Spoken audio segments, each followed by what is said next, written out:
নাটাবাড়িতে শওকত আলীর বড় এন্ট্রি, প্রার্থী ঘোষণায় উচ্ছ্বাস নিউ কোচবিহারে। কোচবিহারের নাটাবাড়ি বিধানসভা কেন্দ্রে মিম সমর্থিত আমজনতা উন্নয়ন পার্টির প্রার্থী হিসাবে শওকত আলীর নাম ঘোষণা হতেই রাজনৈতিক মহলে নতুন চর্চা শুরু হয়েছে। প্রার্থী ঘোষণার পরেই নিউ কোচবিহারে পৌঁছাতে তাকে ঘিরে সমর্থকদের উচ্ছ্বাস চোখে পড়ার মতো। ফুলমালা ও স্লোগানে তাকে উষ্ণ অভ্যর্থনা জানানো হয়। প্রার্থী শওকত আলী জানান, বর্তমান রাজনৈতিক পরিস্থিতি বিচার করে তিনি নাটাবাড়ি কেন্দ্র থেকে লড়াই করার সিদ্ধান্ত নিয়েছেন। সাধারণ মানুষের দীর্ঘদিনের সমস্যা অভিযোগ দূর করাই তার মূল লক্ষ্য। তিনি বলেন, আমি উন্নয়নের লক্ষ্যে এবং সাধারণ মানুষের পাশে দাঁড়ানোর উদ্দেশ্যেই কেন্দ্রে প্রার্থী হয়েছি। এদিন তার আগমনে এলাকায় উৎসবের আবহ তৈরি হয় এবং সমর্থকদের মধ্যে নতুন উদ্দীপনা লক্ষ্য করা যায়। শীঘ্রই শওকত আলীর সঙ্গে বিস্তারিত সাক্ষাৎকারে জানা যাবে নাটাবাড়ি কেন্দ্র নিয়ে তার পরিকল্পনা, ভবিষ্যৎ কর্মসূচি কি। নমস্কার, ডিজিটাল নিউজ 24x7 এর পর্দায় আপনাদের সকলকে স্বাগত। ইতিমধ্যে কোচবিহার জেলা জুড়ে 2026-এর যে নির্বাচন, তাতেই কিন্তু জোর কদমেই কিন্তু প্রচারে নেমে পড়ছে সমস্ত রাজনৈতিক দল কিন্তু মরিয়া হয়ে পড়েছে। তার মধ্যেই কিন্তু নতুন পার্টি আম জনতা উন্নয়ন পার্টির প্রার্থী হিসেবে কোচবিহার নাটাবাড়ি বিধানসভার প্রার্থী হিসাবে রয়েছেন শওকত আলী। তার সঙ্গে আমরা কথা বলবো। দাদা, এই যে প্রার্থী হয়েছেন, ঘোষণার পরে আপনাকে কেমন লাগছে? দেখুন, বেসিক্যালি সে যে কোনো দলের হতে পারে।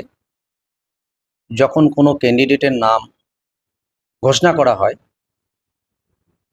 নো ডাউট এটা একটা তার উৎফুল্ল হওয়ার কারণ থাকেই, কারণ এটা অনেক কম্পিটিশনের পরেই তা সিলেক্টেড হয়। তো কি মনে করছেন যে এই যে শাসক দল, একদিকে বিজেপি, দুই দলেই কিন্তু একটা শক্তিশালী দল, তার মধ্যে মাঝখানে আপনার দলে এন্ট্রি করছে, তো কতটা আশাবাদী? দেখুন, নাম্বার ওয়ান হচ্ছে আমরা 100% আশাবাদী, যেহেতু এখানে আমাদের জোট হয়েছে ভারতের যে ব্যারিস্টার আলহাজ আসাদুদ্দিন ওয়াইসি সাহেব হায়দ্রাবাদের আছেন, ওনার দলের সঙ্গে আমাদের হুমায়ুন কবিরের যে জোট, এটা বাংলার বুকে একটা ঝড় তুলবে। ঝড় বলতে এটাকে আমরা সুনামি বললেও কম বলা হবে। এই যে বিভিন্ন দিন থেকে কিন্তু এই এমআইএম পার্টিতে যুক্ত রয়েছে এবং জানা যায় আপনি জেলা সভাপতি রয়েছেন এমআইএম পার্টি। তো এই যে আম জনতা উন্নয়ন পার্টিতে যোগ দিলেন প্রার্থী হিসেবে। রয়েছেন বলতে কি, আমি ছিলাম। আমি নর্থ অর্গানাইজিং সেক্রেটারি হিসাবে, অর্থাৎ গোটা উত্তরবঙ্গের দায়িত্ব পালন করেছিলাম, সাংগঠনিক দায়িত্ব। কিন্তু বেসিক্যালি আমাদের অল ইন্ডিয়া মজলিসে ইত্তেহাদুল মুসলিমিন এইদিকে সিট দেবে না, তাই আমি বাধ্য হয়ে জিউপিতে জয়েন করেছি, হুমায়ুন কবিরের দলে জয়েন করেছি। আচ্ছা, কতটা প্রার্থী দিচ্ছেন আপনারা এই কোচবিহার জেলায়? কুচবিহার জেলায় অলরেডি আমাদের 6টা প্রার্থী ঘোষণা হয়ে গেছে। কোন কোন জায়গায়? সেটা হচ্ছে কুচবিহার দক্ষিণ বিধানসভা কেন্দ্র, নাটাবাড়ি বিধানসভা কেন্দ্র, দিনাটা বিধানসভা কেন্দ্র, সিতাই বিধানসভা কেন্দ্র এবং মাথাভাঙা বিধানসভা কেন্দ্র, মেকলিগঞ্জ বিধানসভা কেন্দ্র।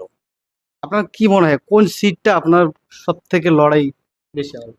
দেখুন, বেসিক্যালি আমি যে সিট থেকে দাঁড়িয়েছি, নাটাবাড়ি বিধানসভা, এক সময়কার উত্তরবঙ্গের উন্নয়ন মন্ত্রী তথা সম্মানীয় রবি ঘোষ মহাশয়, ওনার গড় থেকে আমি লড়াই করছি। এর বেশি প্রাপ্তি কি হতে পারে? কিন্তু আমাদের কাজ আমাদের করতেই হবে। আমি আশাবাদী যে সেখানে আমাদের দল যথেষ্ট প্রভাব ফেলবে এবং জিতে আমরা হুমায়ুন কবিরকে উপহার দিতে পারি।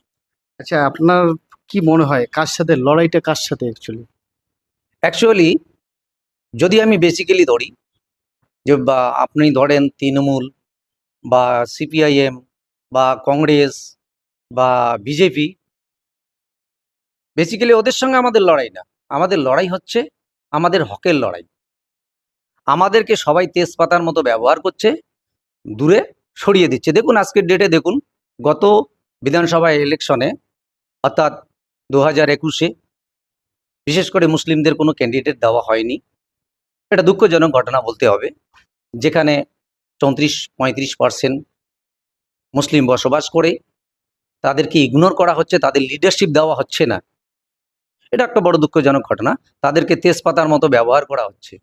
এই যে নাটাবাড়ি বিধানসভায় কিন্তু প্রার্থী হিসেবে ঘোষণা হয়েছেন, সেখানে কি উন্নয়ন চান আপনি?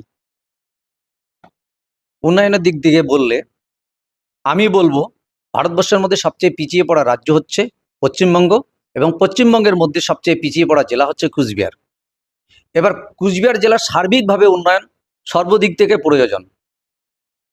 কি উন্নয়ন মূলত আপনার চোখে কি উন্নয়ন কমি রয়েছে আপনি কি এক নম্বর যদি আমি ধরি, মানুষের শিক্ষা এবং স্বাস্থ্য। আজকে শিক্ষাক্ষেত্রে চলে যান, শিক্ষার জীর্ণদশা। যেখানে স্কুলে দেখা যাচ্ছে যে একটা স্কুল একটা টিচার বা দুটো টিচার পরিচালনা করেছে, যেখানে 8 থেকে 10টা টিচারের প্রয়োজন, স্টাফ নেই।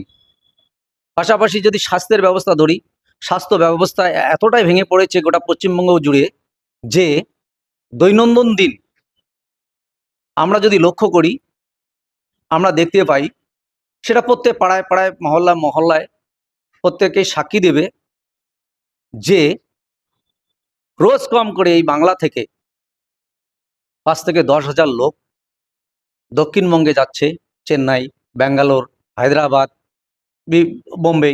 তারা বেটার চিকিৎসার জন্য যাচ্ছে। তার মানে কি বোঝা যাচ্ছে, এখানে আমরা বেটারটা পাচ্ছি না। We have need better treatment hair.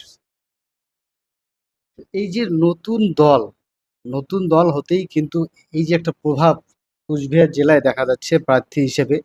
তো এই যে দুটি দল রয়েছে, বিজেপি এবং তৃণমূল, এই দুই দলের সঙ্গে কি মানে কতটা টেক্কা এবং কতটা লড়াইয়ের সম্মুখীন হতে হবে?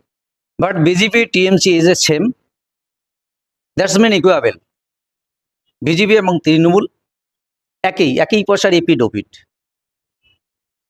কেউ কেন্দ্রে দুর্নীতি করছে, কেউ রাজ্যে দুর্নীতি করছে। আর আমাদের লড়াই হচ্ছে দুর্নীতির বিরুদ্ধে। মানুষের হক পাইয়ে দেওয়ার জন্য আমাদের লড়াই।